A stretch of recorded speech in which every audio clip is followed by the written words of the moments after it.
L'ONG Enviro Africa sensibilise les citoyens sur la notion de propriété dans les lieux et places publiques. Les membres de cette ONG, avec à leur tête le journaliste Fabara Koné, étaient ce jeudi à la gare routière de Matoto où ils ont procédé au nettoyage des toilettes publiques. Ominato Sidibé et Ibrahima Souri Assouma, reportage. Les toilettes publiques à Conakry ont une très mauvaise réputation sur le plan hygiénique. Pour sensibiliser les citoyens, les toilettes de la gare routière de Matoto ont fait l'objet d'une opération de nettoyage. Notre confrère Fabara Koné d'Espace TV a participé à cette action citoyenne. Qui dit toilettes dit santé. Les toilettes ont un impact important sur la santé et aussi sur notre économie. Et vous savez qu'ici, cette gare routière, il y a des centaines de passagers qui transitent par ici toutes les semaines et j'utilise ces toilettes-là. Et l'idée, c'est de venir nettoyer ces toilettes pour passer le message qu'il est important que les toilettes soient toujours maintenues propres. Conscients de l'importance d'utiliser les toilettes propres, les transporteurs de Matoto ainsi que certains artistes ont participé à cette action de nettoyage. Et cet assainissement, c'est très bien. Nous avons besoin maintenant de moderniser nos toilettes parce que c'est la source des maladies en Guinée. La toilette, d'abord, ce n'est pas quelque chose à minimiser. Et il faut un entretien presque scientifique. Et si nous voyons nos toilettes aujourd'hui, c'est avec des systèmes qu'on préfabrique ici. Maintenant, ce n'est plus en mode dans le monde. Je participe à la sensibilisation afin que la population guinéenne, aussi tous les travailleurs de la gare routière de Matoto, sachent qu'avoir des toilettes propres, c'est dans leur propre bien, pour avoir une bonne santé et tout. Cette double opération de nettoyage et sensibilisation fait suite à des actions similaires menées au centre médical de Matoto et au marché de Kenya, afin de sensibiliser davantage les citoyens à rendre plus propres les toilettes. Bientôt la fin de la foire artisanale de Guinée qui se tient depuis le 5 décembre dans la préfecture de l'Abbé. Les produits Nescafé sont au cœur de cette foire artisanale. À l'occasion de cette 4e édition, Nestlé accompagne l'événement à travers des séries de promotions et l'octroi de lots de cadeaux. Abdourahman Ba et Ibrahima Awal Kamara. Un jeu organisé par l'entreprise Nescafé à la foire artisanale de l'Abbé. Après plusieurs tentatives des participants, c'est finalement ce jeune qui rafle la cagnotte. Je devais venir à la foire artisanale, acheter du Nescafé et participer aux jeux. Nescafé, sponsor officiel de la foire artisanale de l'Abbé, propose des jeux aux clients venus assister à l'événement qui est à sa 4e édition dans la ville de l'Abbé. Tout le public que vous voyez ici, à 90%, il y a eu la consommation de Nescafé. Ça, c'est fondamental.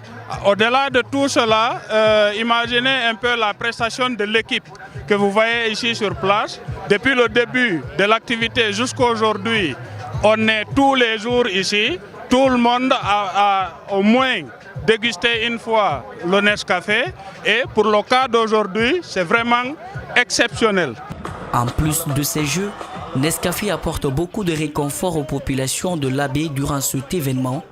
C'est le cas notamment de la consommation du Nescafé à ces moments de fraîcheur. Ça fait du bien, surtout chaque jour quand je viens, j'achète 2 chassés et on m'offre 2 chassés. Et en plus, je déguste le Nescafé surtout. Le goût, il est appréciable, surtout il nous aide aussi avec la fraîcheur de l'Abbé. Nescafé est à sa première dans l'accompagnement de la foire artisanale. L'entreprise compte poursuivre son initiative lors des prochaines éditions. Clôture de la caravane pilotée par l'Agence nationale du volontariat jeunesse. Après cette région parcourue, c'est la région de Farana qui a été la dernière étape de cette caravane qui a mobilisé 50 jeunes volontaires qui ont sensibilisé la population sur la notion de citoyenneté et de volontariat. Cette dernière étape a été l'occasion pour les caravaniers de tirer toutes les leçons de cette tournée. Mamadou Sadio Baldé. Depuis le 22 décembre dernier, des caravaniers issus de plusieurs structures de la société guinéenne portent un message de citoyenneté dans 8 régions administratives de la Guinée. La découverte du pays profond, l'expérience acquise au cours des échanges ont boosté le moral des caravaniers, quelquefois confrontés aux dures réalités du voyage. Un voyage parfois retardé dans plusieurs préfectures comme Beila, Beko, dans Zerkore. Il faut contourner les centres-villes à cause des marchés hebdomadaires.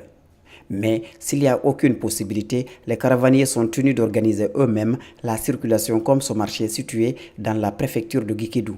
Ces difficultés ne doivent pourtant pas perturber l'élan de cette caravane. Malgré les difficultés rencontrées cette fois-ci, il ne faut pas se décourager. Ces difficultés, au contraire, doivent booster en nous un courage qui permette de continuer la mise en œuvre d'une telle initiative parce que l'impact social est d'une importance incommensurable.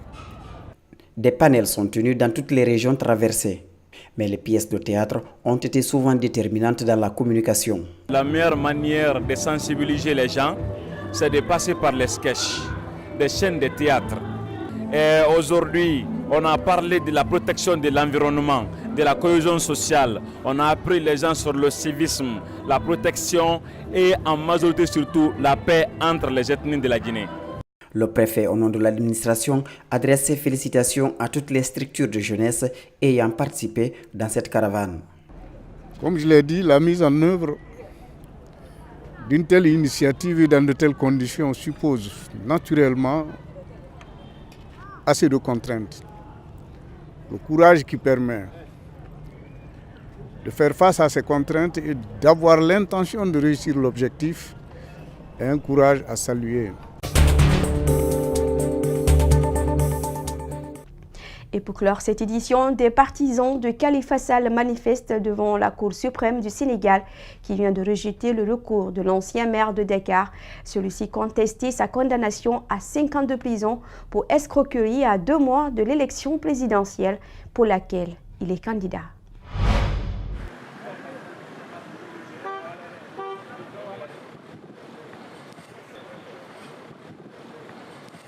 Corrompu parce que nous avons un président corrompu, c'est un corrupteur.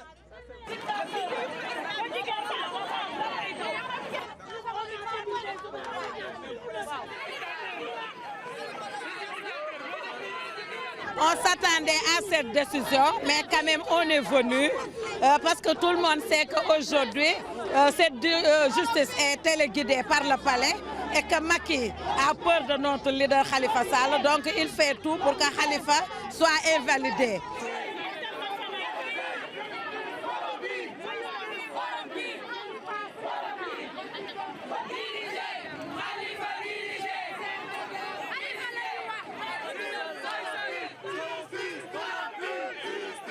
Dans sa décision, la Cour n'a pas prononcé l'interdiction des droits civils et civiques à l'encontre de M. Khalifa Sall.